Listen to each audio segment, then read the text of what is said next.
Notre rôle maintenant, c'est détecter notre lumière et en profiter au maximum. Et quand on a un plaisir ou un désir, la porte s'ouvre encore plus grande. Vous comprenez c'est quoi la lumière? Lumière, amour. C'est pas important qui tu es, où tu es, comment tu es. Dieu t'aime.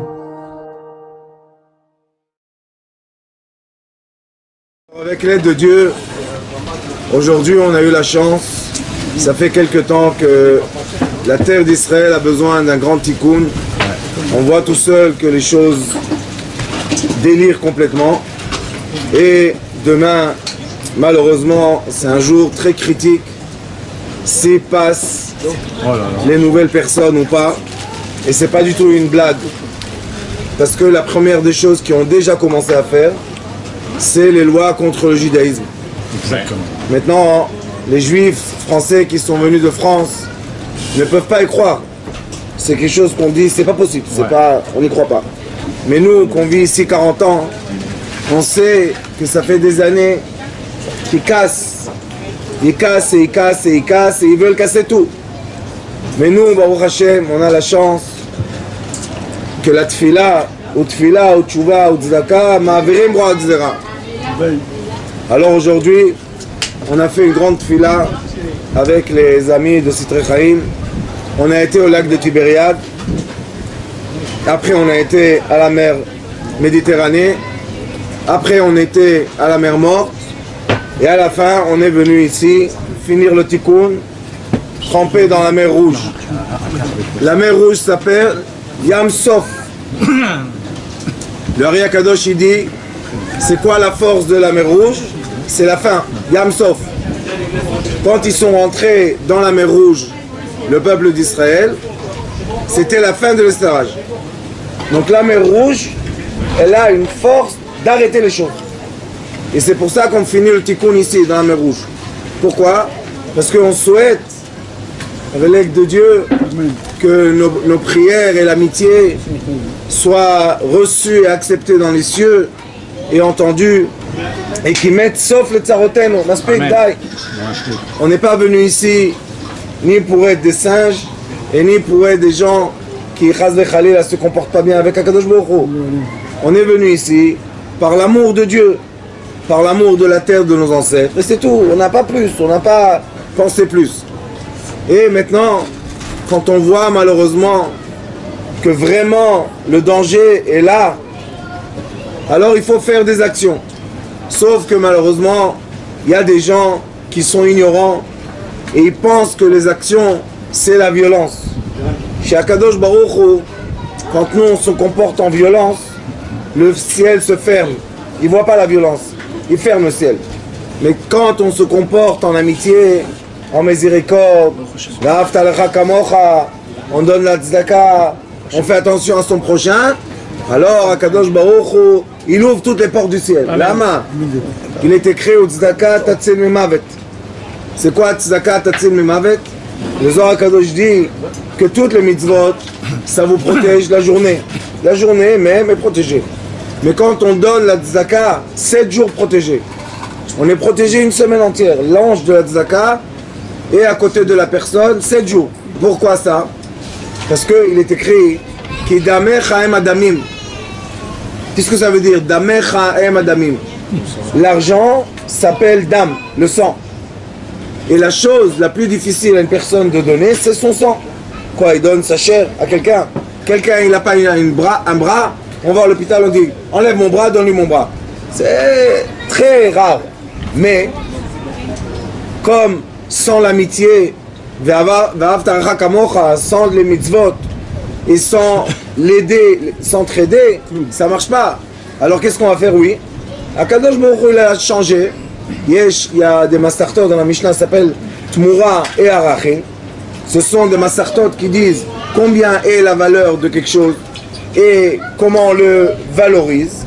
Et dans ces masartot-là, on dit si quelqu'un a fait un dommage à son copain et maintenant il a eu mal une semaine, combien ça coûte?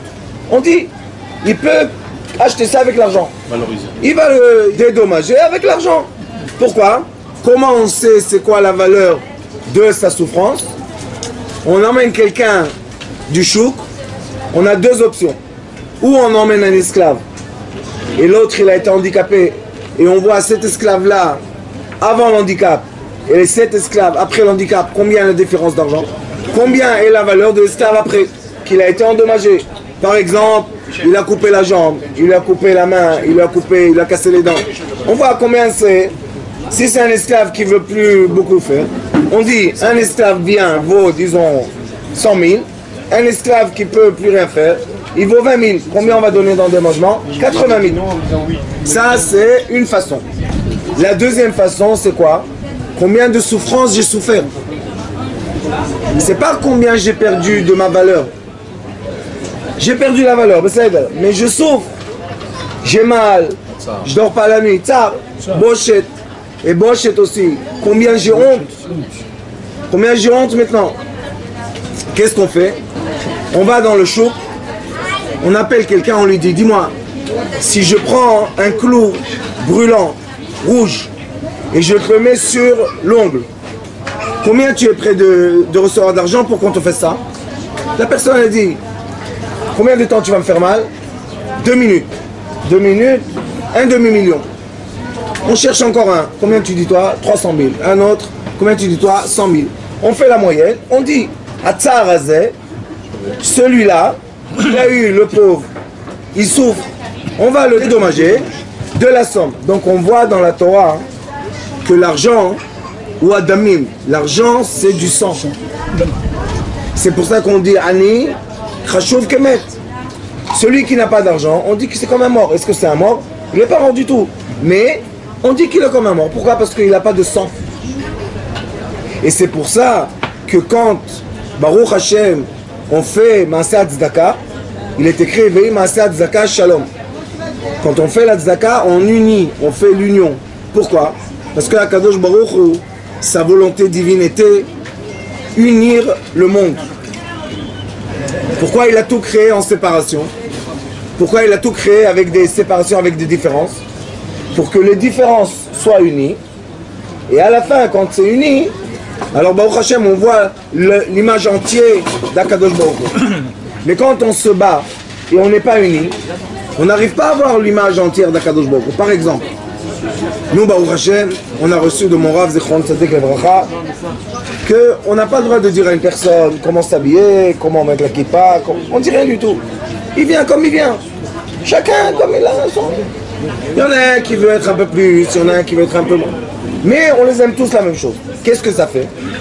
Ça fait que pendant la prière qu'on prie, c'est comme l'orchestre. Vous savez, dans la Mishnah, il est écrit que le sacrifice, il rentrait, il avait une voix, mais une voix.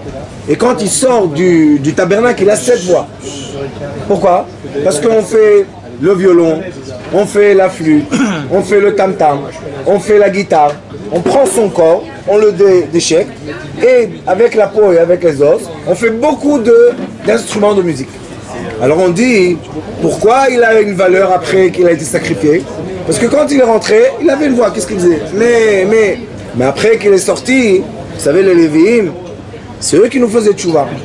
Ils avaient, vous savez, il est écrit, l'orchestre le plus petit, 150 instruments de musique, qui étaient divisés par 7 catégories.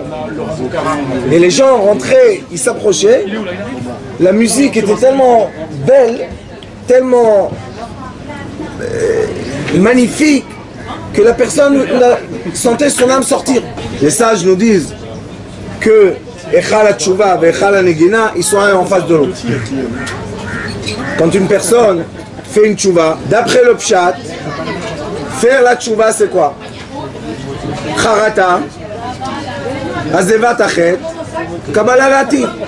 Je regrette, j'arrête de faire ce que je faisais, et le futur, je pense au futur de ne pas refaire. Mais ça, quel est le problème avec ça? C'est qu'une personne ne sait jamais qu'est-ce qu'elle va faire dans sa vie. Personne nous signe et nous dit, ne vous inquiétez pas, ça tu vas plus revoir. On ne sait pas, la vie est grande.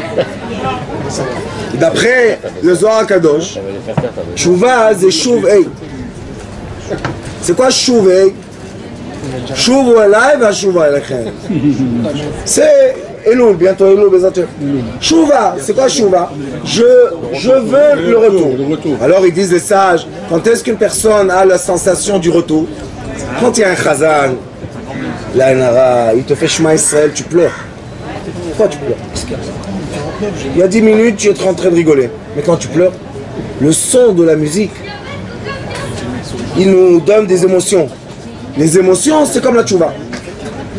Alors c'est pour ça qu'il est écrit que quand on fait l'office, il faut demander un bon chazan. Un chazan qui a la voix, qui peut nous faire ressentir les choses. Vibrer. Faut agir bien. Un adjerbi. Ah, enchanté alors, Baruch Haba. Il n'y a pas de quoi. Rabbi, on est les enfants de Rabbi Shmuel Cohen Gadol. Cohen Abrish. Mais de ma mère, mon père Ashkenaz. Alors, qu'est-ce que ça veut dire que la tzedaka, tatzil memavet? La tzedaka, c'est quand je donne à mon ami mon sang. En effet, qu'est-ce que je fais? Je prends une partie de moi. Il est écrit que tzaddik, que celui qui gagne l'argent droit, l'argent pour lui c'est comme son corps.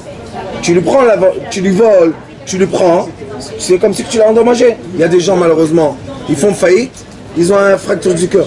C'est quel rapport? Faillite, le cœur. Parce que c'est Dameh Chaim Adamim.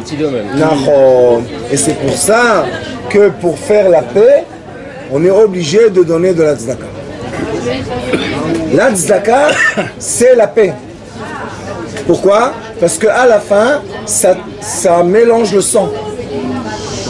On se mélange le sang. Et vous savez que Yoredea, c'est une partie dans le Shulchan Aruch. Là-bas, il y a le Chod Tzedaka. Il y a la Chod de la Tzedaka. Et ils sont juste avant la Chod de la Brit Mila.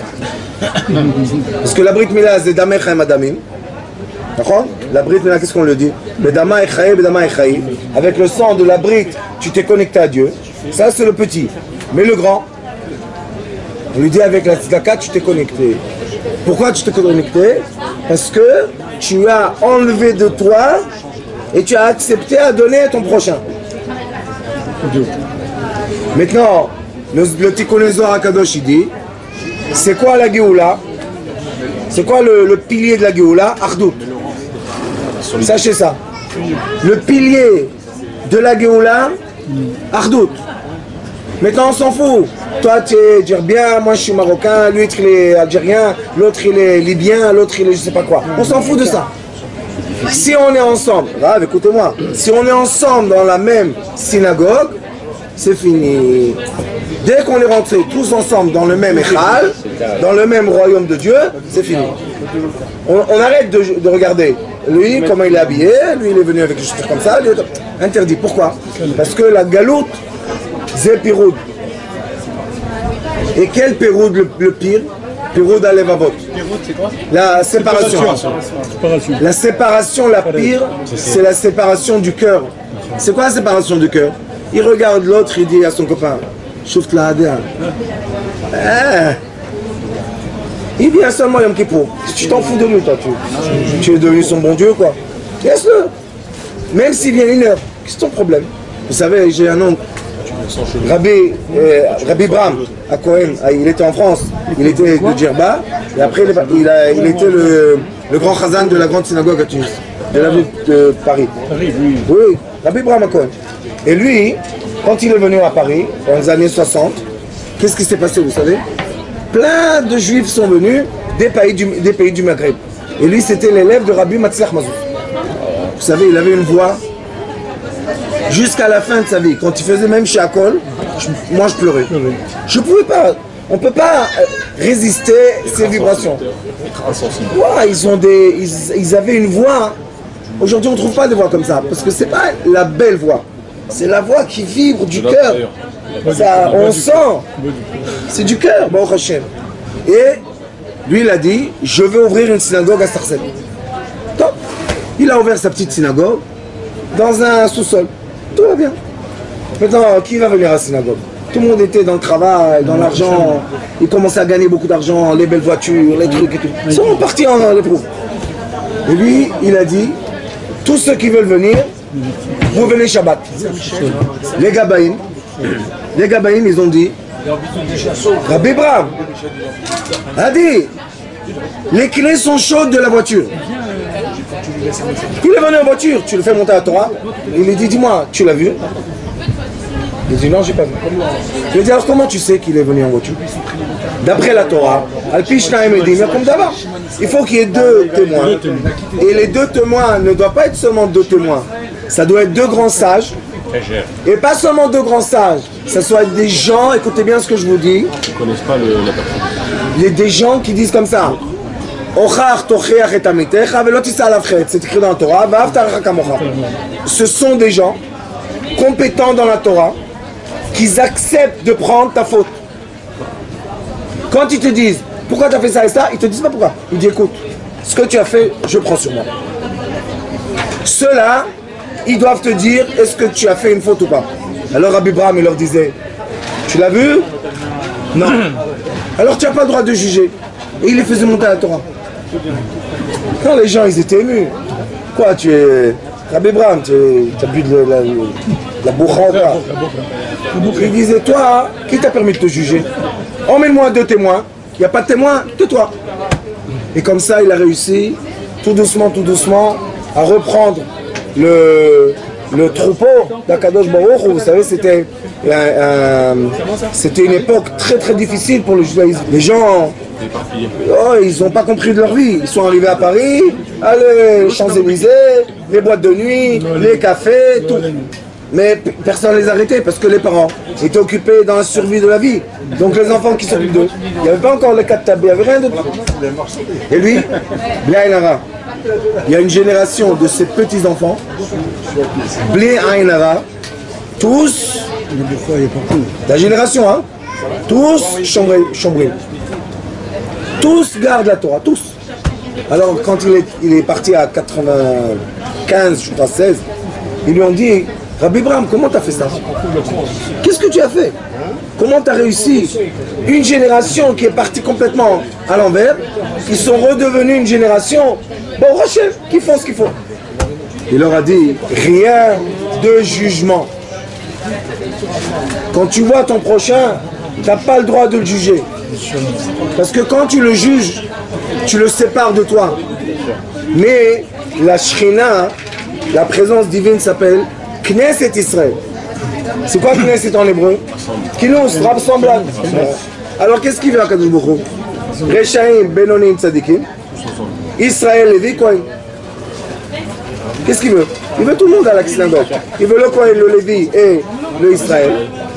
Et il veut le Tzadik, le Benoni et le Racha. Il les veut tous ensemble. Pourquoi? Parce que quand ils sont tous ensemble, ça s'appelle l'assemblée.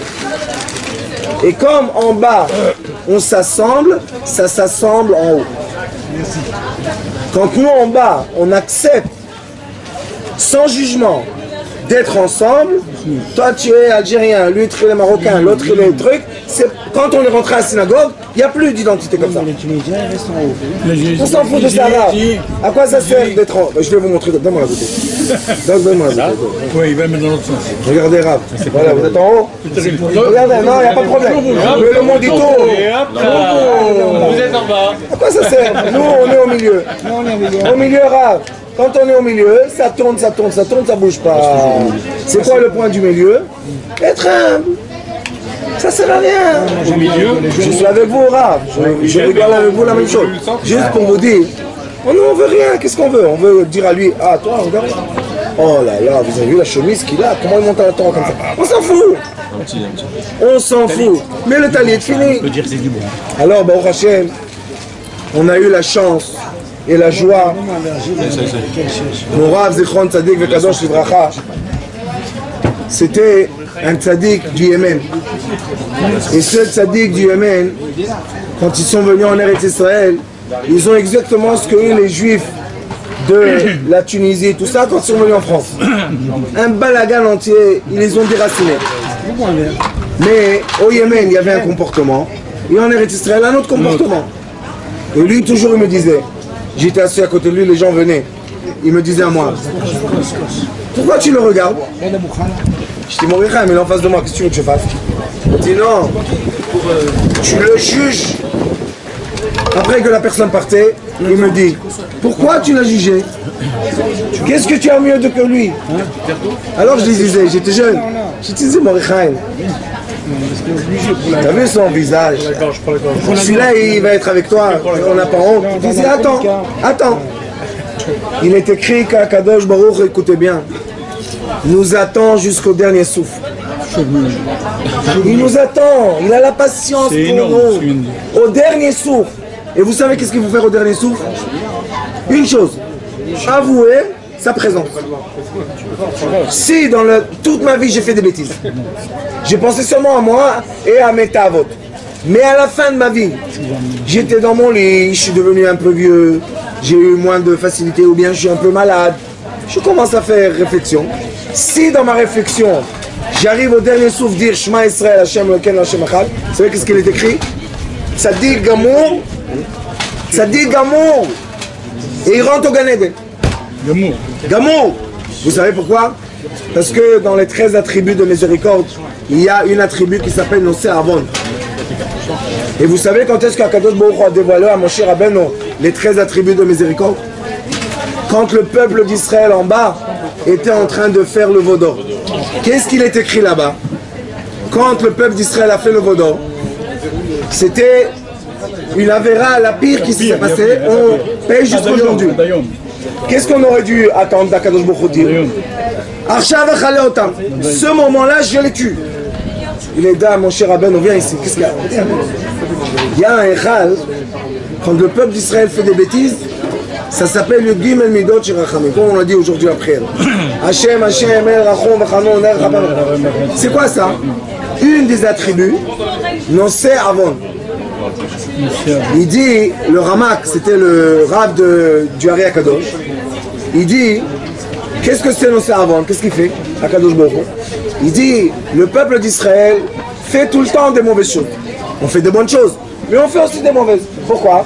David Amelech nous a dit, En tzadik ba'aretz asher aseh tov velo yechta.